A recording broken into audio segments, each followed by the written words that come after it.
Hey there, welcome back to the Nourished Mamas podcast. I am starting probably, I think, a year out from the last time I posted an episode, and I'm revamping things. So it's going to look a little different. I have versions of this as a video that you can watch on YouTube or in the Nourished Mamas community, as well as the podcast. It's going to be out on all of the podcast platforms. But essentially, over the last year, I moved three times from northern Utah down to an apartment in southern Utah.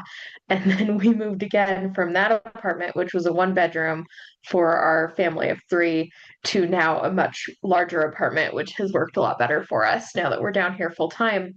But with juggling the moves, our shop up in Springdale, we've got our rock shop. There's actually a picture of it if you're on the video behind me. Someone did a painting for us a couple of years ago. But um, with all of the things, plus my toddler at home, it's just been, as you can imagine, a lot. So, we're going to talk in this episode about the holidays because right now it is December. It's the 9th. I'm going to release it on the 10th. So, we're talking about the invisible load that comes through in December. For moms, like, it's just so much harder. I have gifts strewn all over my guest room that we're sitting in right now. And like, it's just everywhere. I started Christmas shopping back in like August because I knew that if I put it off, then I just wouldn't do it and wanted to make sure that it was going to be done. But then we started doing the wrapping last night because we're going to go up to a friend's party in northern Utah this weekend. And so it's been a lot on our plates. And my husband is amazing. He's like, let's wrap presents. And we did it together instead of just me, which I know that is not super common. I grew up in a house where my dad was amazing, but he wrapped presents by tying them in grocery bags most of the time. And I know it's not super common for men to really dive into the mental load with us. So my husband is amazing. He's very supportive in that. But even with that, like with the two of us where one of us is either at the shop or at home with our son, it gets to where we've got kind of that stay-at-home parent vibe, but also the working parent and throw in Christmas parties, travel, Thanksgiving, all of the things. It's just absolutely nuts, as I'm sure you guys can relate to. And you're not failing. I do want to make sure that you know that because when you're in a season where things are unpredictable, it gets really hard to take care of yourself. So, we're talking really about getting some clarity on what you can do to make things a little bit easier. Um, because these are seasons where you need more energy, but your toddler may be waking up at 4 in the morning. You may be working at 10 p.m. at night to catch up on tasks you were meaning to do earlier in the day, like me during what we're doing right now, the recording of this. Um, my son is in bed, so we are recording, and sometimes that's just how it works. But it's really easy to forget to eat when you are in a season that is unpredictable. It's really easy to um, stay up too late and get exhausted. And it's easy to feel overwhelmed by everything that's going on. So if you have like a bunch of different things that you're doing for the holidays, then it feels a little bit harder than when you're in a season where you know exactly what's going to happen day in and day out and you don't have a ton of variation. The thing about motherhood, though, is it's always a little unpredictable. So these tips will help you, even if you're not watching this in December. I do want you to kind of lean into this, but I want to tell you a story about Thanksgiving this year. My whole family came down to see us, and we've got our apartment mostly set up, and they helped us with kind of the remains of that, mostly in watching my son while my husband was at the shop and I was working on getting the house ready because the guest room was just total chaos. My kitchen, I still had some unpacking to do, and I couldn't find my pie plates. So my mom brought hers, which was great. Instead of bringing me my box of pie plates from her house, she brought me her pie plates. So that made total sense. Um, but it just, it's the chaos. It's the holidays. It's fine. And I had offered to cook for everyone because I really enjoy cooking. If you guys have seen my recipe vault, those are all things that I've like been making for years and am working to simplify all of my recipes. But for Thanksgiving, I really wanted to go all out. So I had my parents take my son, and they ended up going to the Children's Museum the day before. He had a blast. It was great. And I had my kitchen in my house to myself after I'd worked throughout most of November to prep my house for this event and just got to spend all day the day before Thanksgiving and the majority of Thanksgiving cooking.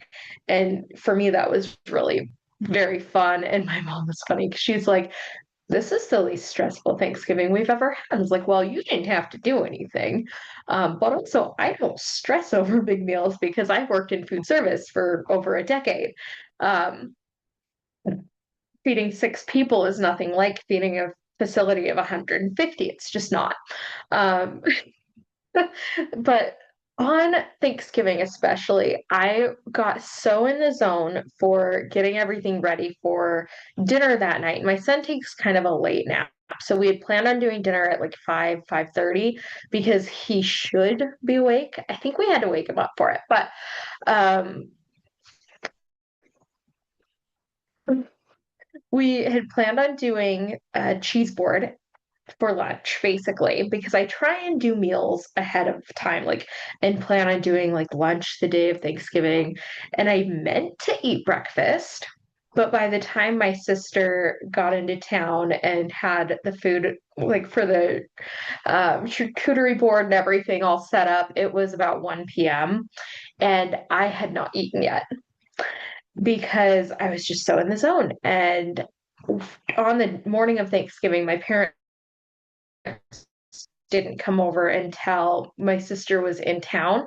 So they all came over together. So prepping the turkey, prepping the last minute sides, all of that was done while my son was in his high chair, or hanging out with my husband. And so it was very much like, all right, let's get this done. You guys are distracted. Like my son was eating in his high chair. I made sure he had breakfast.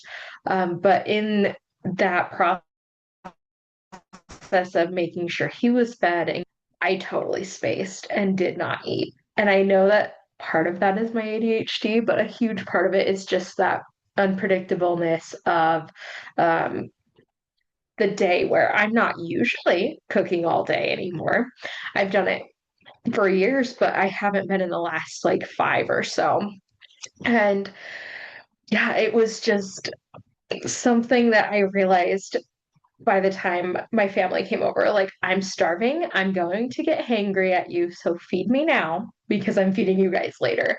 And it's totally normal for that kind of thing to happen, but you can absolutely prep ahead for it. So in the future, what I will probably do is at the very least have something prepped while I'm doing like the day before or like leading up to it.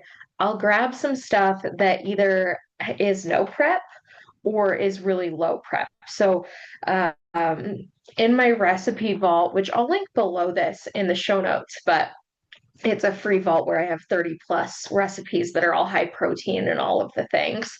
But I've got some breakfast ideas where either you can do like high protein oatmeal, or I have egg bake that I make all the time where we put in sausage and veggies and then I freeze it and then pull out like a portion of it so that I can heat that up. And so in the future, if I know that I'm going to have a busy day, that's a really great thing for me to grab.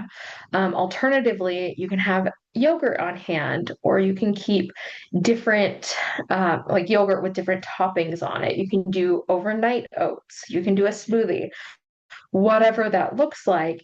Breakfast is one of those where if we skip it, it makes the rest of the day harder. And I luckily caught myself before I got cranky with my family. But I've definitely been in the situation where I've skipped a meal before and snapped at someone just because I was too hungry and overstimulated. So one of the best things you can do to set yourself up for to be eating a big meal later that day is to still treat your other meals as you normally would. You want to make sure you're getting breakfast with around 30 grams of protein. And if you are struggling with that, grab the recipe vault. And then you're going to want to make sure that you are really just leaning into the events, having fun. Don't stress too much over the food. I do know that can be really challenging if you're trying to lose weight. Um, and some of the support that I have available is within my Nourished Mama's Blueprint. And in that, I walk you through how to navigate different events, how to navigate like family comments. So, say you're at an event and you have a family member where you know they're either going to comment on, like, why haven't you lost the weight yet? Or, wow, you've bounced back. Or like a comment that you either aren't expecting or you don't feel comfortable with. Like, I talk you through how to respond to those things. And then also, you have me in your pocket. So, if you need, advice right then and there, you can message me and I will get back to you as quickly as I can so that you know, like, I've got the support that I need to get through the holidays. Or if you need advice on like how to make sure your day is structured, how to make sure you're getting the protein you need, how to make sure you're getting enough veggies and you're keeping your energy stable so that you can get through the marathon shopping days this month, the marathon wrapping days this month, whatever that looks like, so that you have enough energy to do it, even in this season of chaos. I've got you. You can apply for the blueprint. It's my 3 month coaching experience. It's something that I have really loved being able to work with moms through it, because it does have that one on one support available via chat. So you can text me through our app whenever you need support. And we're also adding in calls. So previously, I've done one call for the blueprint to start off, but I'm adding more to it. So it's going to be one call per month during the 90 days that you're in the blueprint. And then you get not only the blueprint course, but also my weight loss playbook and my meal prep survival guide, and then anything else new that comes out is going to be a part of that 90-day experience so that you have all of the tools and resources, and those are lifetime. The calls and the chat support are as long as you're in the program, and then the courses and resources are lifetime access. So if that's something you want to get started with, go ahead and apply for the blueprint with the application link below, and I will talk to you guys in our next episode.